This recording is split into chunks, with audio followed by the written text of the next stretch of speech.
start, I want to say I'm loving this. Never before, so I have to get one for the house. That'd be good. So good afternoon. I'm going to start by giving you a brief introduction to the work of Women's Tech. I think it might be useful to give some context on what I'm going to say later on. So at Women's Tech, we provide pre- and entry-level training to women and girls in non-traditional skills. This is mainly in the area of trades, plumbing, electrics, joinery, carpentry, painting and decorating and tiling. And these courses are accredited, both accredited and non-accredited. And we also deliver training in horticulture and information technology.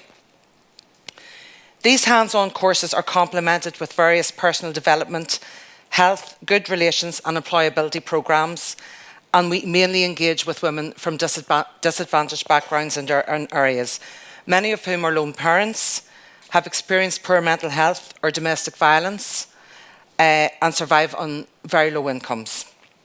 So the skills development and hands-on nature of our work is both empowering and cathartic. You can imagine that.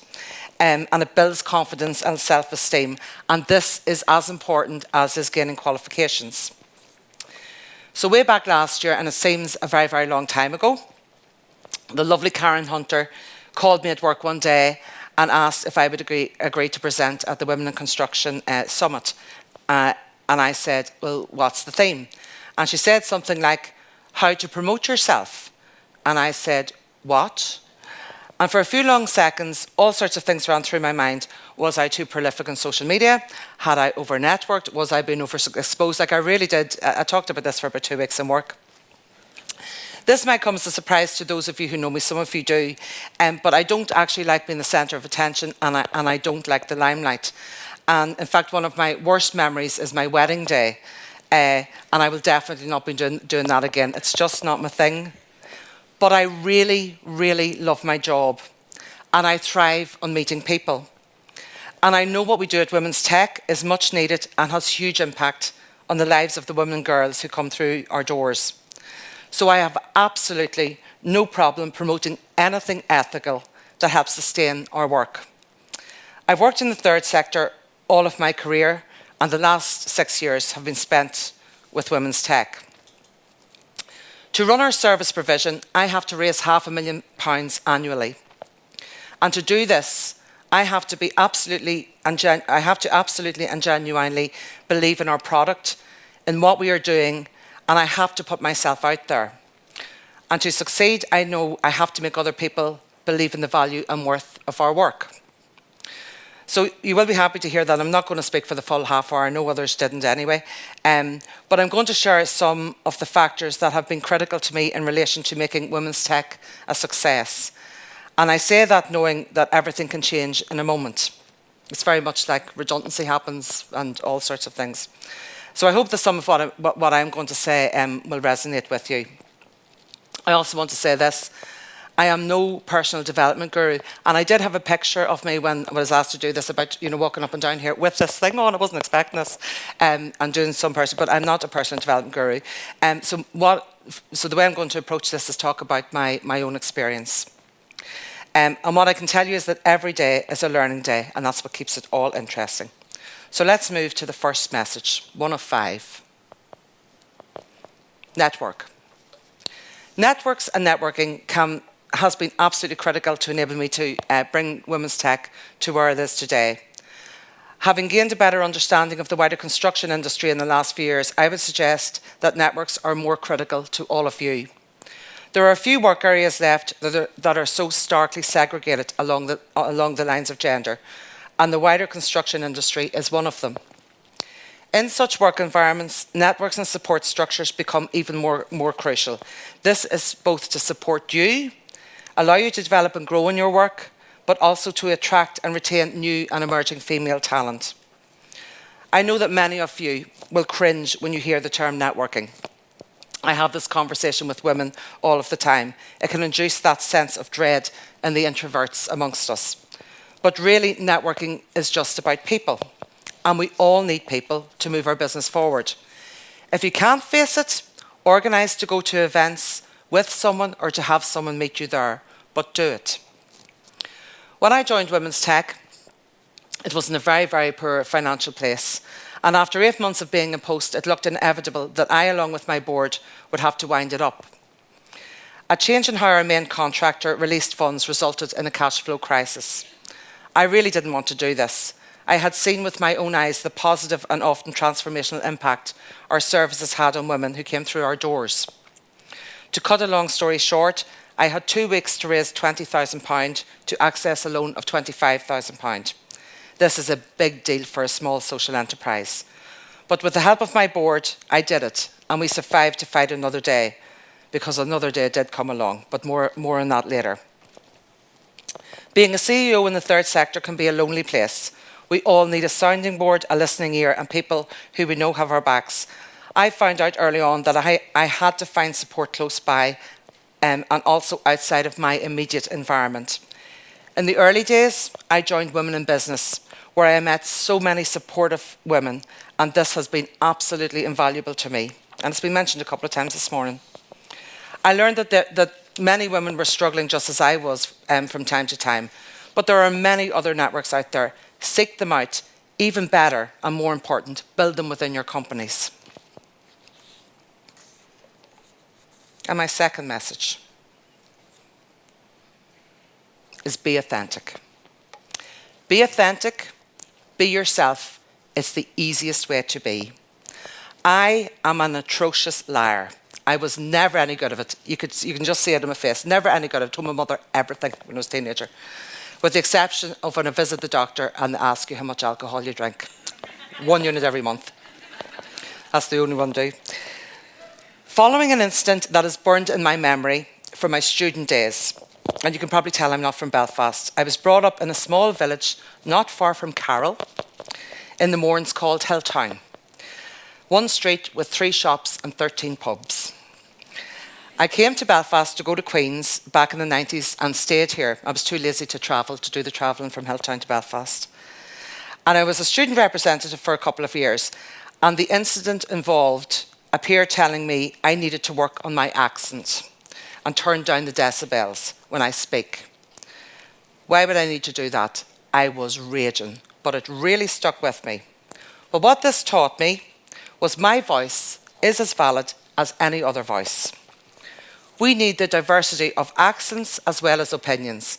And since then, I say it often, I am a proud culture. I could easily have taken another direction and denied my background and improved myself as suggested. Just be yourself. I would also encourage you to authentically build a social media profile, be proud of your work, share your successes, link with others who have similar passions and hobbies. It could be sport, cinema, books, gardening. You would be surprised how you can build an online network and a presence. My online presence touches on women in work, gender equality and poverty issues. I really enjoy meeting people who I've met via Twitter that maybe I'm kind of engaging with them over a couple of years and then we're out somewhere and we meet each other. Authenticity is easily engaged and it's a great way to network. Maintain your integrity and values and improve and grow who you are. As Oscar Wilde said, be yourself, everyone else is taken. My third message is say yes. In my previous roles, I worked firstly on labour market and latterly on broad gender equality policy issues and areas. And much of this involved advocacy on how people's lives could be improved. I was required frequently to speak at events and conferences, present evidence to Stormont committees and give media interviews. None of these things came easily to me. A number of years ago, I went before what was then the Department of Environment Committee to give evidence on introducing gender quotas to increase the number of women in political life. I was violently ill before the session from 5 o'clock in the morning. I think our session was on at about 12. And it was nerves. And with hindsight, my body must have known what was ahead of me because our delegation, who the committee had actually called to speak to them, got an extremely hostile reception. I did it anyway, and I continued doing it. I said yes every time I was asked because it was my responsibility to do so. In the same role, I co-founded and convened another group called Women Seen and Heard, which worked to get more female voices on the media addressing topical current affairs issues that affect us all. If you haven't thought of this before, think about the next time you listen to Good Morning Ulster, The Nolan Show or Talkback. Even today, women's voices are very much in the minority. I would quickly add, and this is important, that presenters will tell you it is not that women are not asked, but 9 times out of 10 they say no. They do not say yes because they lack confidence. This was possibly my most difficult challenge. A deep and profound dread would settle in the pit of my stomach when I got a call from the BBC. I could see it coming on my phone and I just put it over and then I go, I need to do this. But I knew I had to say yes. I would encourage you to do the same. Face your fears, tackle the challenges and say yes, especially when you really want to say no. There are so many exciting opportunities in the construction industry, great career pathways, well-paid jobs that are hugely personally rewarding. My brother was involved in building Terminal 2 down in Dublin Airport, and every time we're down there and we walk past it, I say to my daughters, your uncle built that. And I would love to say I was involved in doing something like that. It's a fantastic career. So don't underestimate your power and your responsibility. The next generation of girls and young women need to see you and hear from you. If you're not going to say yes for yourself, say yes for them. And my fourth message is where I contradict myself and say, you can also say no. It's also important that you know when to say no. And this can be just as difficult as facing fears and saying yes. Saying no is about self-preservation and care. It's about knowing your limits. We, and I mean women, are constantly juggling, and we've heard this from our speakers earlier, keeping various balls in the air, our paid work, spending time with our partners, caring for our children, caring for our parents, and at times it can be very difficult and balance impossible to achieve. I don't excel at saying no, but I am getting better at it, and I really think it both comes with age and confidence. I find myself saying no more often. Everything is about balance, and so while saying yes is important, in many circumstances you need to know that there are times when you can and indeed should say no. That's a hard one, because that's the shortest one. I struggled over that. And the fifth and last one is know your worth. I am blown away when I think about the skill set in this room. You need to understand the value of what you can do and the expertise that you have and have achieved. If you're like me, you will have little time to reflect on how far you've come, the skills you have learned and what you have achieved. You move straight on to the next job and build your skill set further. Take some time to reflect and celebrate your achievements. Women in all work spheres are still being paid less than men. Do your research, acknowledge your skills and experience, and understand the value of these. We know that men are more likely to display confidence when applying for jobs and negotiating salaries. In fact, women are much less likely to negotiate at all. Be brave, know your worth. If you don't ask, you won't get. The answer is either yes or no. And to help with this, and this also came up earlier, I would really encourage you to get a mentor. This is one of the most positive moves I have made. Someone entirely outside my professional life, but who wants to share their learning and skills with me. My mentor is a retired businessman. I wanted a man because I'm surrounded by women every day. And I wanted somebody with a commercial background, as I don't have that experience. So that's what I sought. And I've learned so much from John. Get a mentor. On Monday, the 11th of December 2017, at 5:17 p.m, I received an email informing me that Women's Tech had been unsuccessful in its bid to the new round of the European Social Fund. After all we had been through, and we had recently moved to a new primary school off the Antrim Road, this news was devastating. In one fell swoop, we lost 80% of our funding. And we were again looking at imminent closure of our services. And I had 3 months to turn the situation around. It was absolutely terrifying. For the first couple of days, I thought, I can't do this. I didn't have it in me. And I understood the sacrifices I would have to make, one of them being my kids and my family. But then, when I thought about it, and what was going to be lost, and the impact on our beneficiaries, I said yes. And I worked really, really hard with my board and my team to turn around our funding model. I could not have done this without the connections and networks I have made in the last few years. I was supported and pushed and encouraged by so many people. We have emerged from that situation stronger and more resilient. I have said no to funding options that would have resulted in mission drift. And throughout all of it, I have been me. And I have been absolutely authentic and transparent to external stakeholders, and more importantly, to my team. I couldn't have done it any other way.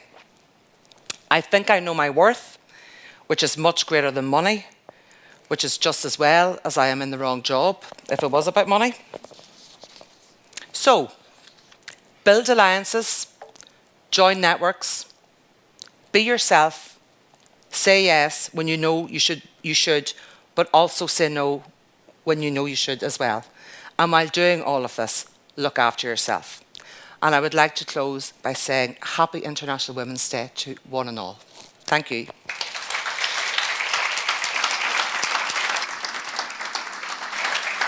Lynn, thank you. What a woman, what a woman. Yes, happy International Women's Day. Don't go away. You might have a few questions, Lynn. Would anybody like to ask some questions? Don't be shy. Put up the hand if we've got lots of experience here. How do you say no? As somebody once said to me that you don't say no, you say yes if. So yes, but if you take me off that project and move me on to this, and then people go, oh, actually, I'll get somebody else. But, do you struggle with that? Oh, I don't want to say no. I don't want to let people down. That's you have to get over that, don't you? This was the hardest bit last night because I had done out the structure. And when I got to, you have to say yes is really difficult. But you have to say no. And I struggled. I was sitting, I was going, when have I said no? And so it is really, really hard. Practice what you preach. We have to learn to say no. So my daughter was at the dinner table and she said, well, when I ask you for money in the morning, I said, yeah, okay, but that's not going to be good enough. That's not going to be good enough. So it's made me think. So all the rest of it, I could easily identify, examples, but the saying no was hard. So I need to reflect that too. We have to learn to say no.